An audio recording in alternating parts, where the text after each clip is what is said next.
Chris Eubank Jr. would take on the strong welterweight, Conor Benn. We got a good one. You know what time it is. Let's talk about it.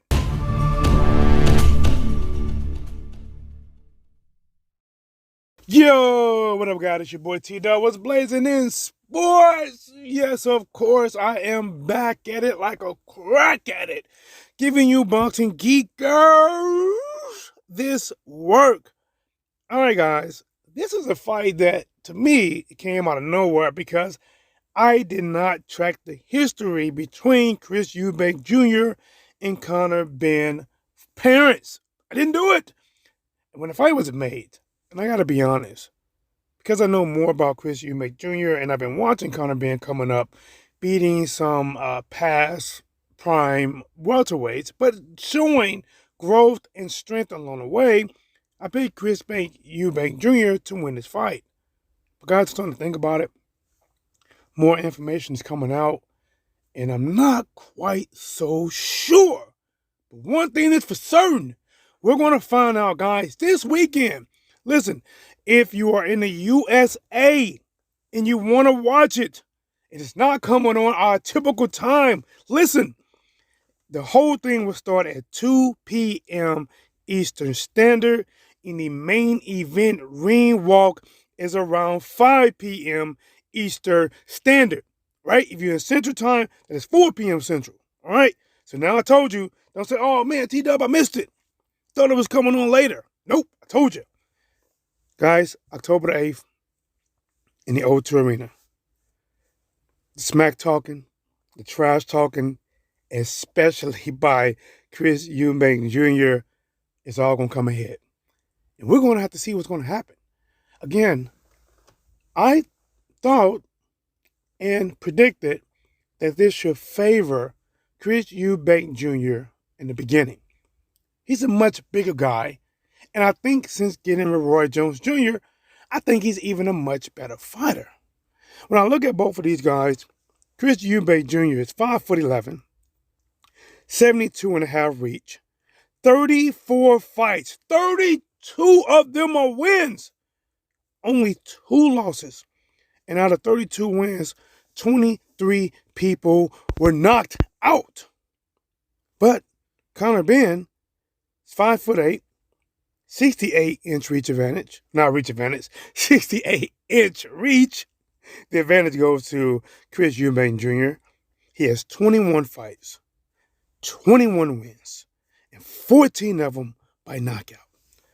Now, guys, Chris Eubank Jr. been spent, I believe, most of or all his career at either 160 pounds or 168 pounds limit.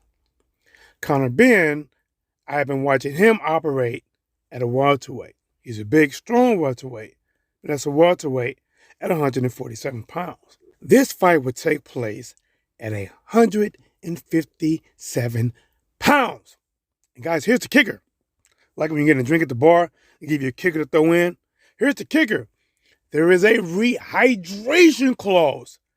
And from listening to Eddie Hearn, it sounds like to me, it's anywhere from 7 pounds to 10 pounds rehydration clause, and that will affect Chris Eubank Jr. Even if the same rehydration clause for Conor Benn, I don't know if it is or if it's not, it would definitely affect Chris Eubank Jr. Because even when he fought at 160 and he fought at 168, that's not what he's walking around at. That's what he's cutting down to. So he's cutting down to 160 within the last hours a day awakening. He's cutting down to 168. Now he's got to cut down to 157. And he only allowed to rehydrate so much. Guys, if you think that's not important, you think them pounds, when you're talking about professional, it matters. It matters. When you look at Oscar De La Hoya, when he fought Floyd Mayweather Jr. at 454 pounds. Boy, he was out there shaking and baking. He was rolling dice, 7-11. He was giving his best effort that some people thought that Oscar should have got the win, right? He looked good. He had energy. He had speed. He had power. He had determination. He had the will to win. Then he fought Manny Pacquiao at a weight he hasn't made in years, 147 pounds. That wasn't the same Oscar. He looked like a dead man walking. He could have been an extra on The Walking Dead. And then Manny Pacquiao gave him a headshot and quit in the corner. Oscar didn't make that weight for years. Chris Eubank Jr. hasn't been 157 pounds in years. And if he gets down there, he only can rehydrate so much. He has to sip water throughout the night, eat half a piece of fish, trying not to gain weight so he don't get penalized. It could affect him. It probably is going to affect him. But the question is, will it be enough for Conor Benn to win? Or does it even matter? When I look at Conor Benn, I see a young, strong welterweight.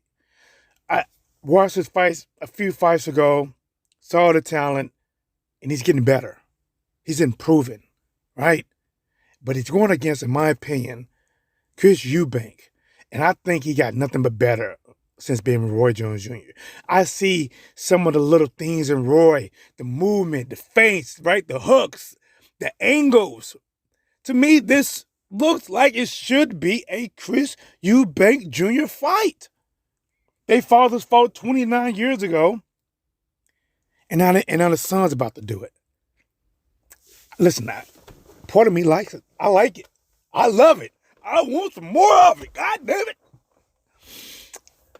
I got to work this Saturday, and I'm going to try to go live, but it'll probably be right around maybe minutes before the main event starts. So if you don't see me live beforehand, just know that I'm going to go live.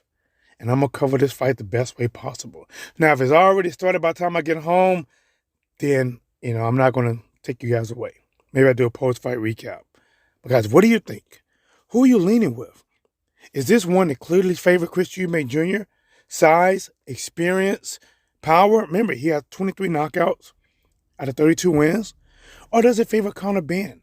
Because even though Conor Benn fights at 147, remember, he cuts down to 147, but he probably walks around at like 160, 165, which means he's only going to cut down to 157 and probably rehydrate back up to his walking around weight. We're going to see. I think at this point, it might change tomorrow, might change Friday. Hell, might even change Saturday morning. But I think I'm going with Chris Eubank Jr. And Bob told me he's going with Conor Benn. And that's Real Talk. It's your boy T-Dub. And as always, here is what's blazing the sports.